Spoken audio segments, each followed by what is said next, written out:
I would like to introduce today's presenter, Justin Ekstein. Justin's been with Prime for about 4 years now, and he serves as our solutions engineer. Basically, his main role is to act in a capacity of strategic planning for our clients and actually in our internal team as well, especially around the topic today around cybersecurity. So, with that, I'm going to turn it over to Justin. All right, thank you, Steve. Welcome, everybody. Appreciate you taking time out of your busy days to join us. We're going to just kind of jump in. We got, I think, just 30 minutes scheduled today. So the topic is trends, tips, and tools, and why should I care? So we're just going to talk about some of the things that we're seeing in the market, things that we think are going to be noteworthy here. Going into next year, and especially going into this holiday season here, things that we need to pay attention to, be aware of, and how we can better protect ourselves. So I'm going to jump right in. I wanted to start by talking about how outages and cyber impacts specifically have impacted us locally. I think making it a little bit more real is helpful because just in talking with, we talk with a lot of businesses, and what we continue to hear a lot is, why would anybody attack me? I'm not a target. How am I going to be impacted by these kinds of things? So just last year, it's been calculated. There's been a little over 40 million in cost directed to Nebraskans. Primarily by cyber impact and major technology outages. And specifically when it comes to things like breaches, on average it's about $20,000 for every breach that came into play in 2023, and that's expected to rise significantly. It's already up 37% from 22 into 23, and 24 is tracking to be worse. So I wanted to talk about, also some of the local impacts. Most of these are cyber breaches, but that first one, CrowdStrike, this summer was actually not a cyber breach. It was just human error. But I thought that was particularly noteworthy to talk about because CrowdStrike, if you're not familiar with who CrowdStrike is, they're a cybersecurity company. That's all they do.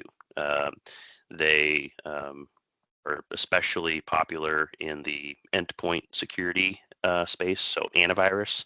That's where they have cut their teeth. That's where they made their name, and that's what they're known for, right? They're worldwide, and they're one of the biggest players, most well-known players in the space. But this summer, just due to human error and lack of testing, they created an outage for, it was worldwide, impacted pretty much everybody in some aspect. We had a lot of customers that were impacted indirectly because they had their customers that were impacted.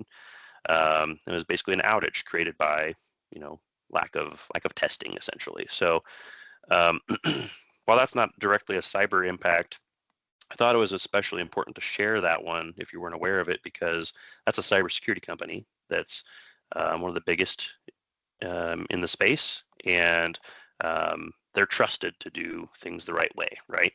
And I've talked to a lot of businesses where they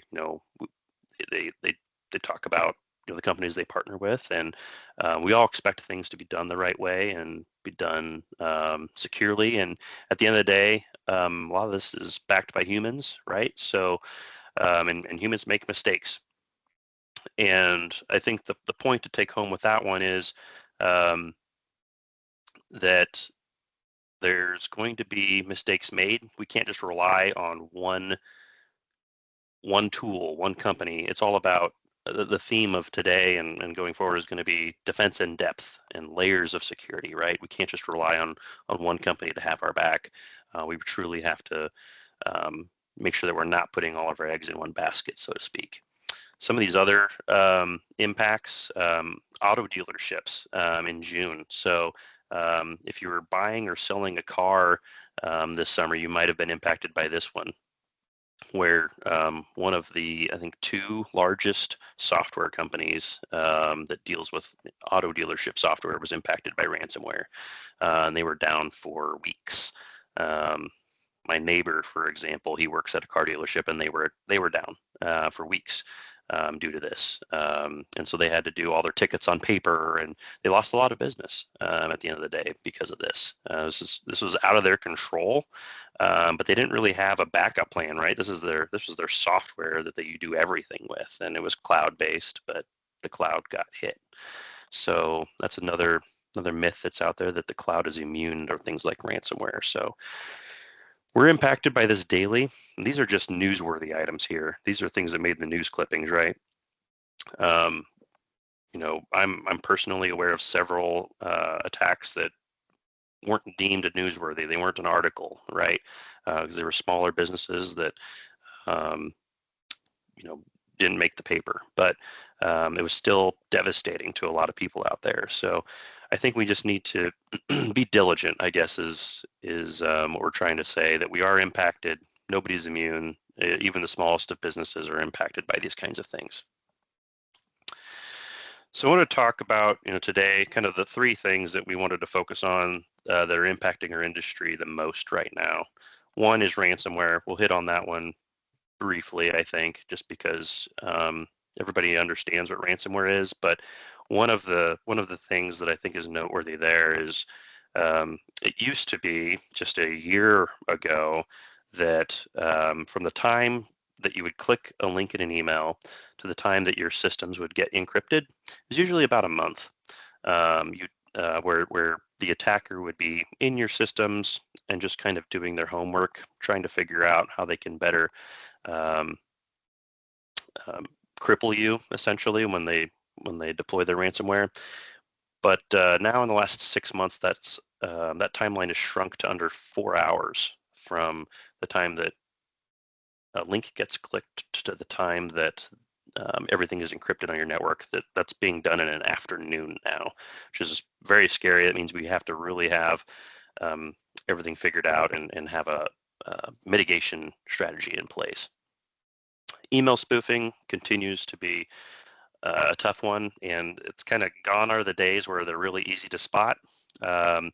With artificial intelligence or AI, attackers are able to craft messages that are very hard to spot, and they look even just more and more convincing that they're real. A lot of email filters are failing to catch them. We'll have some examples here that we'll dive into and then talk about why that's happening. And then video and audio, this is something that's becoming a really big problem. They're also referred to as deepfakes, people pretending to be somebody else, video and audio, maybe a phone call pretending to be somebody else and masking their voice. We've all seen things like Snapchat filters or a fake video on social media, and that's essentially a deep fake, and they're being used in very nefarious ways. So we'll talk about some of that and how we can combat some of those things. So first, ransomware. We've all heard about it. Some of us have experienced it, unfortunately. What you're seeing here is a screenshot of ransomware. It's not all that exciting to look at, I suppose, but at the end of the day, all your files are locked, and this is what it looks like. It's just kind of your worst nightmare when you walk in on a Monday morning and you see this kind of thing. You can't access anything, and they tell you to go get some Bitcoin and transfer it to them, right? What we're seeing is they're just becoming increasingly efficient at deploying this, and part of that is also because it's being marketed essentially as a product now. The software as a service in some instances. So here, a Lockbit is a type of ransomware, a brand of ransomware, I should say, that's out there. They have a website. They show you how to buy Bitcoin. They have how-tos on how to pay them money, right? They even have rules for their affiliates and their affiliate program, so you can sign up to be a Lockbit affiliate, right, and deploy their version of ransomware. And they have a help desk.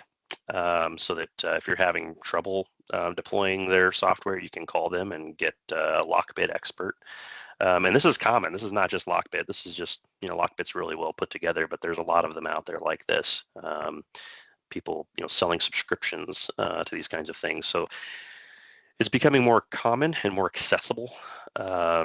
And they're deploying this stuff with artificial intelligence, and that's part of the reason why it's under that 4-hour mark now, because it's becoming automated, which is even scarier. That there's less human interaction that's needed to make this stuff happen, and so we just have to be that much more diligent because of it. So with ransomware, this is kind of an overview of what that attack vector looks like. Some of you have probably seen something like this before, but it all starts with typically a phishing attempt, an email, which we'll talk about some of the email threats as well, and a lot of them kick off ransomware. But from the email, you're clicking a link, you are opening an attachment, and at that point, something's getting installed on your system. And that something is called a command and control system, and it's allowing them to have command and control of your system. So it's basically a remote access into your network. It happens very quickly, and we have ways to spot some of these things if you have the right tools in place. But again, it's all about that defense in depth. So from there, if they're able to kind of phone home with that software, at that point they're kind of crawling the network. And again, this is a lot of this used to be manual, but it's very automated now, and this is part of the reason why it happens so fast. Artificial intelligence is used to find this stuff automatically, log into things, all those kinds of things. They're trying to get into other systems like your backups, your Office 365, your Google Drive, and at that point, once they're into some of these systems, they're going to work on exfiltrating data, because the goal here is not just to encrypt your files. I mean, at the end of the day, they want to get a paycheck, and backups have become increasingly good, to where a lot of people are relying on backups to get them back up and running after a situation like this. But that doesn't protect you against blackmail. So they're exfiltrating this data, and at the end of the day, even if you're able to recover with your backups and avoid paying the ransom for getting that data back, they're going to hold you for blackmail and say that we're going to release this personal information, financial information. We're going to make it public unless you pay us, because we have a copy of it. So that's a whole nother play that they're using, and unfortunately, it's very nasty. So how do we combat ransomware? One of the best ways is to take complete visibility of your environment. So gone are the days of just using antivirus on your computer and putting a firewall in, right? There's a multi-layer approach that needs to be happening here. So and one of the best ways that we've found is to utilize a security operations center that has the ability to monitor all of these layers and correlate all of this data together. So not only the computers, but also the network traffic that's going between the computers and from the computers to the internet, and also what's happening in your cloud, because more and more we're cloud-based. We're relying on things like your email and Office 365, your SharePoint, your OneDrive, your Google Drive, Salesforce, all these things. We need to monitor that stuff as well, because more and more your data lives there. But we also need to see how it all comes together. If we can take a true 360-degree view of your entire environment and tie it all together and monitor that with professionals and the right technology, we can spot when something starts to look a little off, especially when it traverses some of these things. So maybe an email comes in and it lands on a computer, you click a link, and now it's talking to other devices on your network or talking to other cloud services. That's a number of red flags that get thrown up, and when we see that, we can then figure out how we isolate that and retract it. So finding a way to take complete control and monitor the entirety of your network is critical for this. Email spoofing. So I thought this was kind of an interesting example because this is a spoof of me. So this is real. This happened on October 7th. This is recent. So this was somebody pretending to be me, emailing an executive in our company. And so you can see they even have, that's my correct email signature. I don't use best regards personally. I'm a thanks guy, but there's no links in here, right? That's not my email address, but they're pretending to be me. They made it look like it was me. But this got through. This got through the email security solution, and a lot of people have brought me things like this, and they say, "Why? How does that get through?" Obviously, that's not Justin's email address, but how does that get through to anybody pretending to be Justin? And so I wanted to talk a little bit about why these are becoming increasingly hard to spot, and there are others like this that are even more convincing. But I think it's important to understand how the email security tools work, so that then you can be better informed on how to, prevent from responding to these things going forward. Here's another example of a common spoof that you're going to see, especially this time of year. It's incredibly important this time of year to educate your staff and your family on all the kind of spoofs that they're going to start seeing, especially with all the online shopping. It's the holidays. People are going to get a lot of shipping notifications, Venmo request banking emails, all these kinds of things. And it's going to be hard not to get caught up and fall, and be susceptible to some of these. So this is the time of year where it's going to get really nasty. And this year's probably going to be worse than ever with artificial intelligence. They're making fewer mistakes with grammar and those kinds of things. So, and they're able to better look at and automatically pull information like LinkedIn and Facebook. They can pull your work history.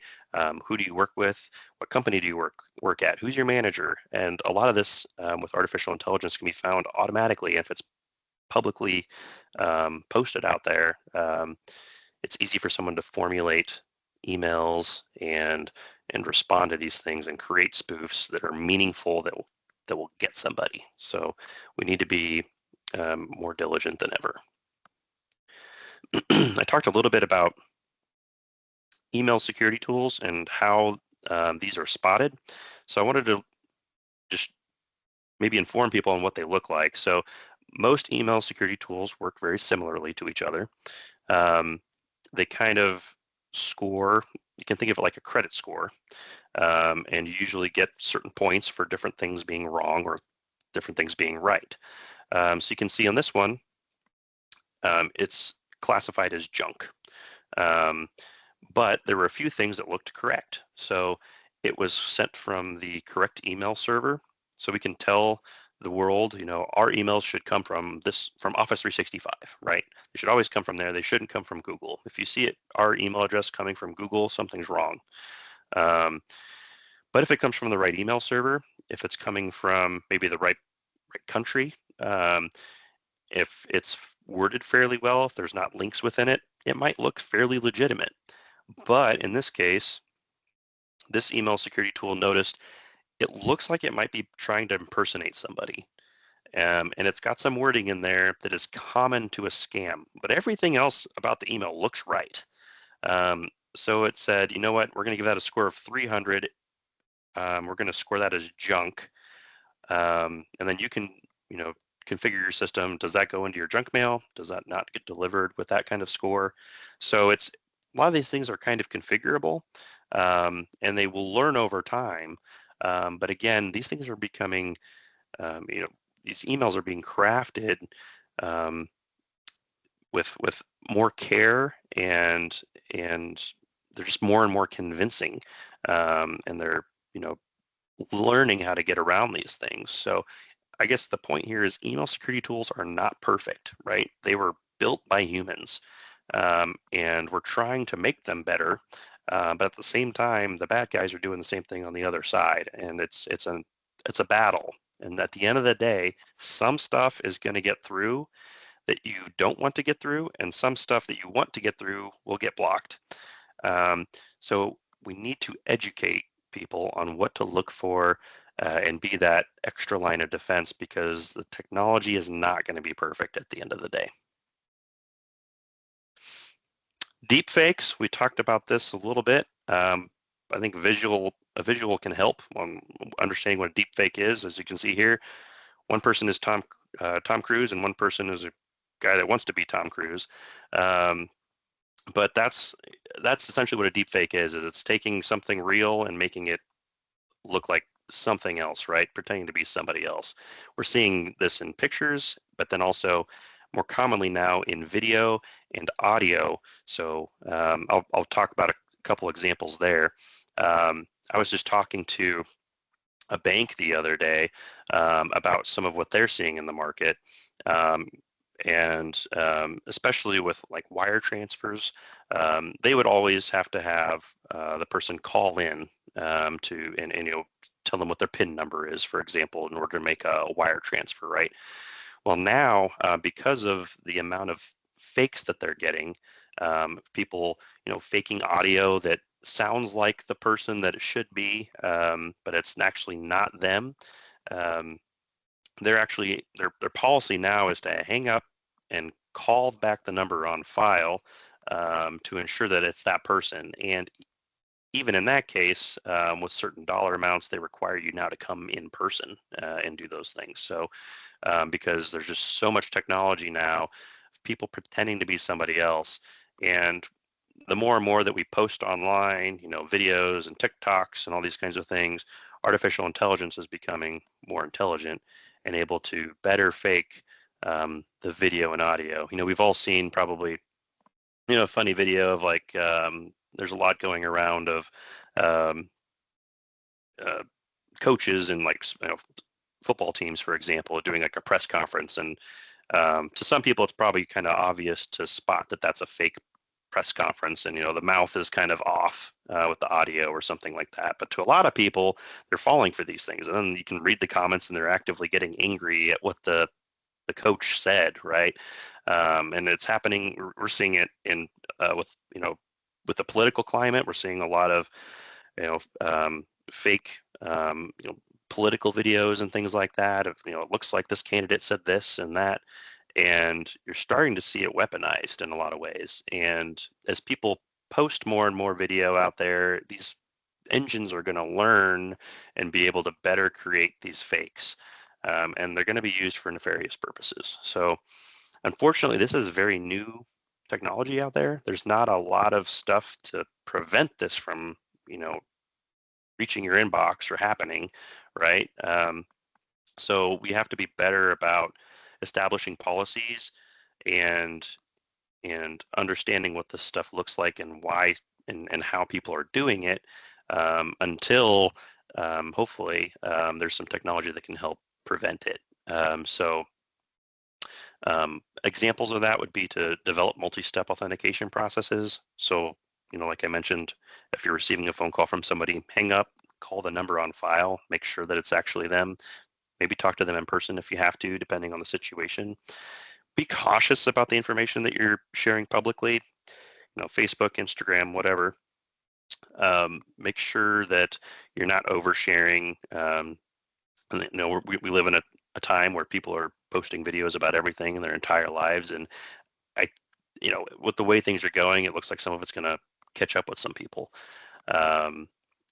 Check your privacy settings, and just general good cyber hygiene. So make sure that you're doing updates. Use a password manager.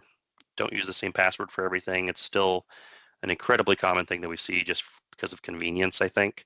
But we see a lot of it out there, and it gets a lot of people in trouble. And of course, multi-factor authentication.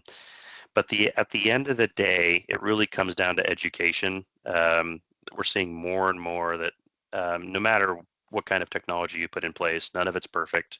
It really is coming down to being smart and understanding what's out there, educating your team and your family. You know, this stuff scares me, and you know how my family might be impacted if they fall for some of these things.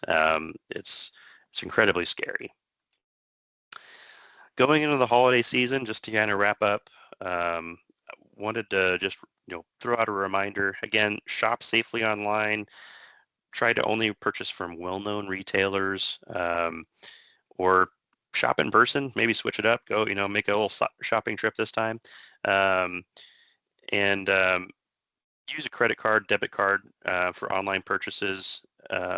Use a credit card over a debit card, sorry, for online purchases. It just helps with fraud protection.